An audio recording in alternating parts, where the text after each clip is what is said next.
Okay, so we now come to step where we do the chassis. And for the chassis, well, we need the chassis itself, which is 123294. We need some parts from our box again, so our 1230-189, which are some metal standing off pieces. We need some plastic pieces, which are 1230-187. We also need some grub screws for the metal, for these metal pieces, 1230-222s, which are the 3x14s grub screws. We need two of those. And we also need a couple of the screws out of this screw bag of 1230-228s.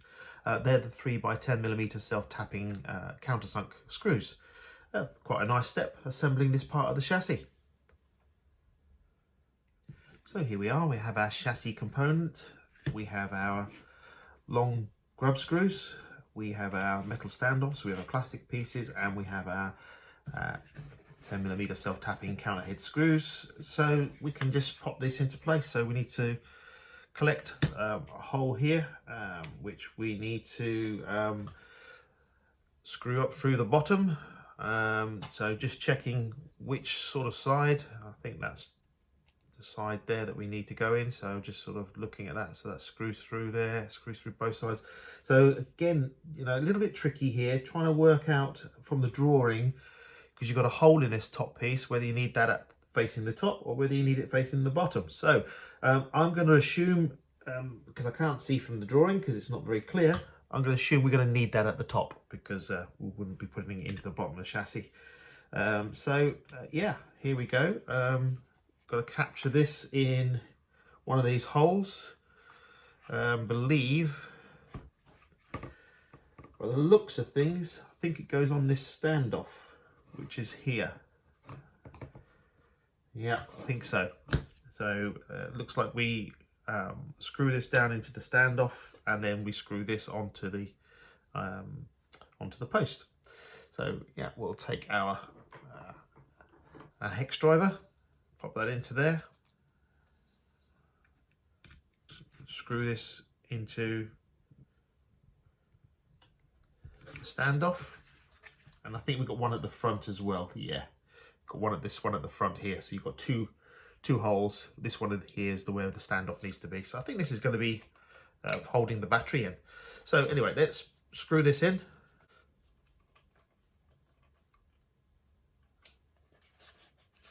It's about there.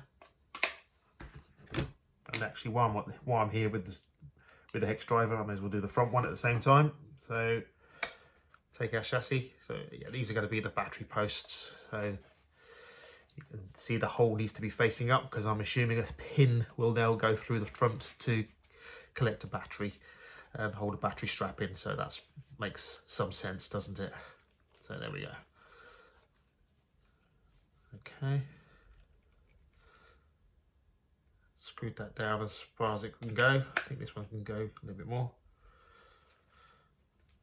There we go. And then what we do, we take our body posts and screw them on top of that.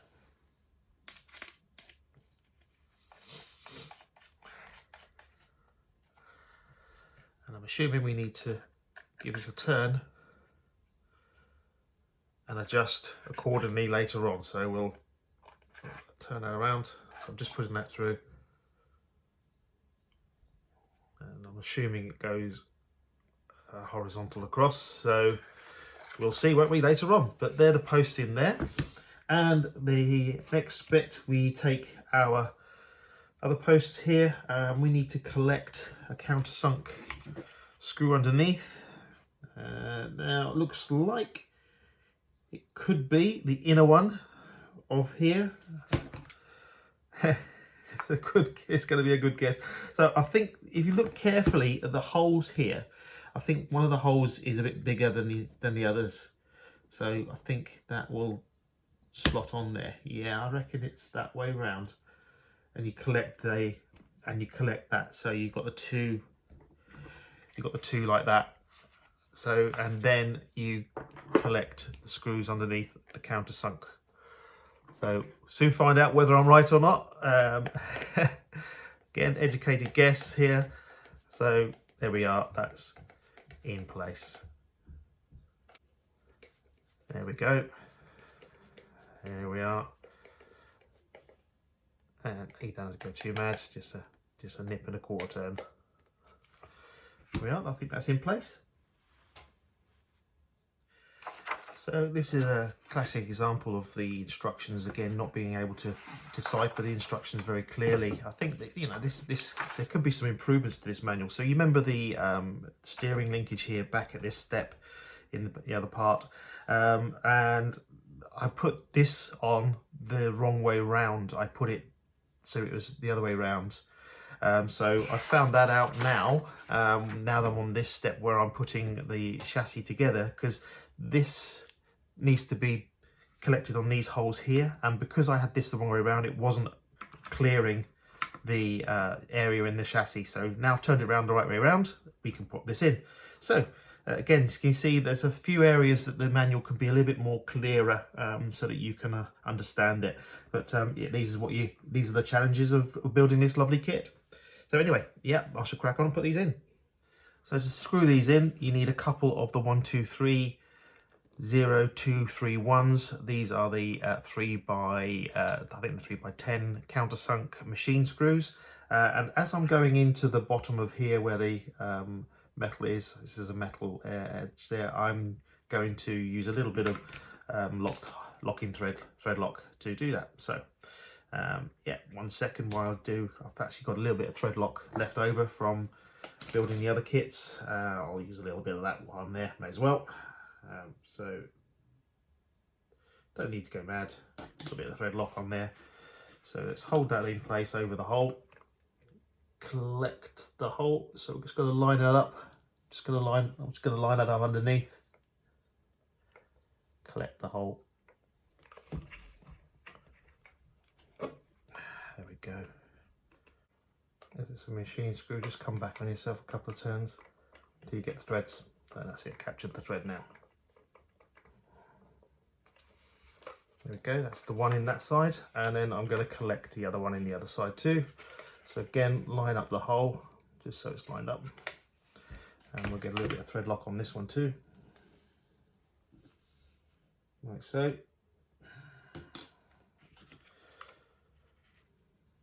So make sure it's lined up.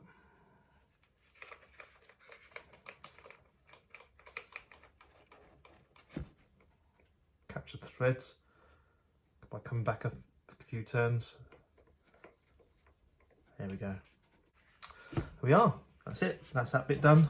We're now ready to put the front and rear on as well. And the idea of this being screwed from underneath and leaving these holes here is the little screws that attach your steering arms to. You can adjust those so that they are not tight, but not so slack that it's all sloppy. So you've got plenty of movement there. Then you can actually line up the holes and just adjust those screws just ever so much, just to give you that just right. So you've got a nice, good steering. There we are. So that's that bit adjusted as well. Wonderful. So you remember back here in this step where we're doing the suspension arms for the front and the rear, we had the 1, 2, 3, 0, 1, 9, 6 parts here. You remember the planning of those and the orientation of those? Well, it kind of becomes apparent now when we're here doing this step, because now that we've popped the steering system in, when you then put the axles on, you can see these lugs, remember they're in pairs, these 1, 2, 3, 0, 1, 9, 6 parts, they're in pairs. So you see these lugs here, they go into this hole and this hole. And the same again for the front. You may recall they're the little, the lugs here and here. And again, they now go on here and here. So we obviously read correctly how these orientations are back here, because now these will fit on correctly into their corresponding slots on the front and on the rear. There we go. So there we go. We can go on to the next step. So we're now on the next step. We are putting the front and rear diff onto the chassis, and you need the screws 1230-230 and 1230-231s for the rears, and the selection of 230s, so the 1230-230s for the front. So lined it up onto the car. There's my screw bags, and yeah, so wow, so the 1230-230s are the 3x15s with a countersunk head, and the 1230-231s are the 3x10 mils with a countersunk head, but they are machine screws as opposed to self-tappers. So yeah, there we are. It just comes together quite quickly. After doing all the peripheral differentials and suspension bits, and then all of a sudden it just bolts to the chassis, comes together really quick. So I'll get on and do that next. Differential assembly first of all. So you take the 1230-230s and you pop them through. They're the only places here that have the countersunk, and just make sure that everything is lined up, which it is. And it's a case of screwing these through. Don't go too mad, because you just want these to make sure they're tight, but not mad tight, because you'll strip them and then you'll be in trouble. So it's a case of pop them together and then a little nip. So it's a case of you'll feel when it stops, and when it stops, it just you literally stop. Finger tight stuff, really. Don't go too mad. There we are. That's kind of there, really. One there, nice and tight. One there, nice and tight. One there, nice and tight. There we go. There we are. So that's the front one done. We should now do the same for the rear. So again, with the rear, take the 1230-230s, pop them into place. They're the only countersunk area for them. Straight through to the bottom. Again, not too mad. Just want to nip those up nice so they're nipped. And there we are. There we go. That's those nipped in place. And then we want to take the 1230-231s, and we need to put those into place as well. I believe there's 3 of them, 1, 2 and 3. That's where we need to go. Right, super duper. So the 1230-231 screws, the 3x10 machine screws, they're going to collect the bottom of this motor mount, the metal motor mount. So as we're going in through the bottom, and we're going to collect those here, here and here, I'm going to put a little bit of thread lock on there on each one, just to make sure that it doesn't vibrate loose. So this is a simple case, getting a little bit of your thread lock compound, put it on the end of the screw, and you're trying to go straight through into the metal as quickly as you can underneath. So there we are. That's the 3 screws. So there we go. That's that one. That's that one. And that's that one. So now nip them up so they're nice and tight. I tend to go for the middle one outwards. So tight. Take the outside one. Take the outside one. There we are. That's now done with the thread lock as well. So we can now turn it back round, and we kind of have this. So the motor mount is now nice and tight. Lovely. Super, super. Done.